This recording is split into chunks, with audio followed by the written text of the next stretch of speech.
Est-ce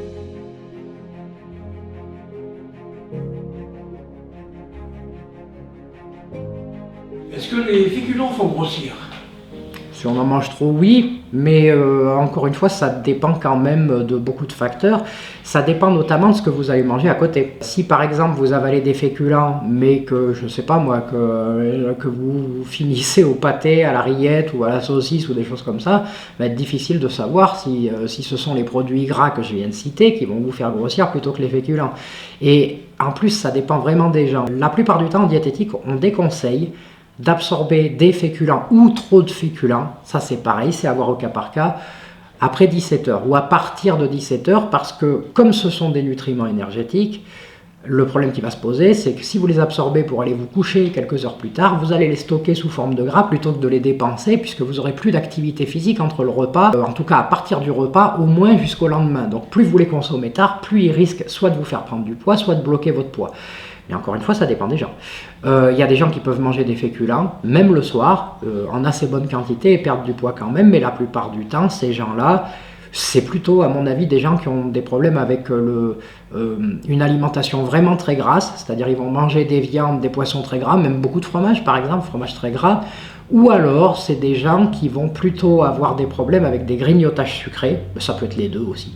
Alors si vous prenez par exemple un sujet qui mange beaucoup de féculents, très peu de légumes, beaucoup de graisse et beaucoup de sucre rapide, des gâteaux, des cookies ou des choses comme ça.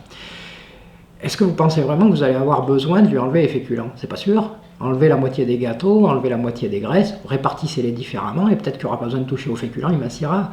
Donc vous voyez, c'est vraiment quelque chose qui se fait au cas par cas et c'est pour ça que la plupart du temps, les régimes tout faits fonctionnent avec une certaine catégorie de la population, mais vraiment pas avec tout le monde. Il y a toujours des gens qui sortent des clous et à qui rien n'est adapté. Et en plus de ça, faut prendre en compte le mode de vie de la personne, son environnement, quel travail il fait. Si vous faites un travail harassant, vous allez peut-être avoir besoin de féculents parce que vous allez manquer d'énergie et même en mangeant des féculents, vous serez en déficit calorique et à ce moment-là, vous allez perdre du poids quand même. Donc réduire les féculents, oui, mais pas pour tout le monde. La plupart du temps, on va réduire les féculents chez les gens qui sont plutôt des employés sédentaires. C'est-à-dire des gens qui vont avoir un travail très très peu physique, éventuellement. Ou parfois des gens qui ont un léger handicap qui fait qu'ils ne peuvent pas avoir d'activité physique, qui marchent très peu, qui ne font pas de sport. Pour les autres, ce n'est pas obligatoire en général, ça dépend.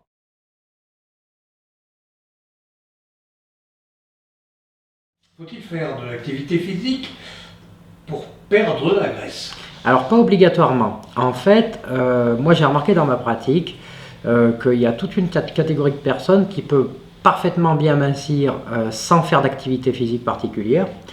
Mais si jamais vous les mettez à faire du sport, ça ne va pas forcément aller beaucoup plus vite.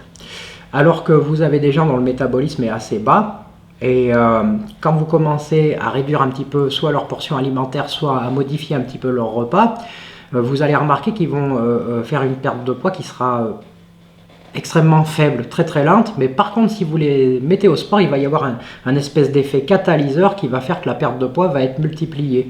Donc c'est très variable en fonction des gens.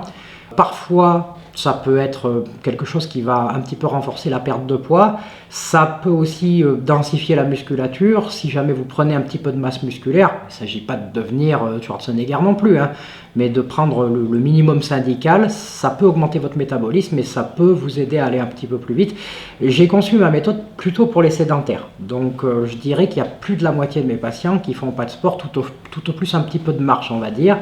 Mais pour ceux qui sont sportifs, oui, on peut partir sur un programme sportif entre 2, 3, 4, 5 ou plus, hein, parce qu'il y a des gens qui sont très sportifs, heures de sport semaine, et à ce moment-là, effectivement, on va avoir un effet du rééquilibrage qui sera multiplié. À la base, c'est pas obligatoire, ça peut être nécessaire dans des cas très particuliers de gens qui bougent très peu, mais c'est pas une obligation dans l'absolu, c'est vraiment quelque chose à voir au cas par cas.